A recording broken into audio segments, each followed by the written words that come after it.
అసలు ఈ delivery boy incident ఏంటి? అసలు ఎక్కడ గొడవ స్టార్ట్ అయింది? ఎందుకు అన్యాయంగా ఒక డెలివరీ బాయ్ ని చావబాదారు? యాక్చువల్లీ ఇక్కడ అతని పేరు వచ్చి అనిల్. ఇక్కడ పోయిన తర్వాత ఏమైందంటే పైనకి వెళ్ళి ఆర్డర్ ఇచ్చిండంట.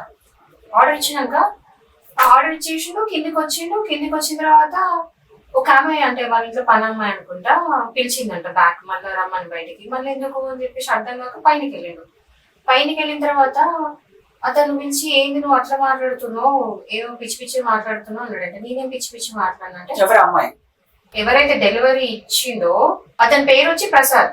సో అతను డెలివరీ తీసుకుని ఊకోవాలి కదా. సో ఆ ప్రసాద్ అనే వ్యక్తి పిలుచుకొని ఏంటి ఇట్లా మాట్లాడినావు, ఆ అమ్మాయితోని పిచ్చి పిచ్చిగా ఎందుకు మాట్లాడమంటే నేనేం పిచ్చి పిచ్చిగా మాట్లాడినా అన్నా అన్నాడంట. అంతే. అన్న అన్నందుకు ఏంది నువ్వు అన్నా అని ఎట్లా పిలుస్తావు, ఎట్లా కనిపిస్తావు నీ కంటికి, అసలు నీ అవకాశం ఏంది, అసలు నీ బతికేంది అన్నట్టుగా పిచ్చి పిచ్చిగా అంటే లిటరల్ ఇట్లా తీసుకెళ్ళి పడేసినట్టు మాట్లాడేసరికి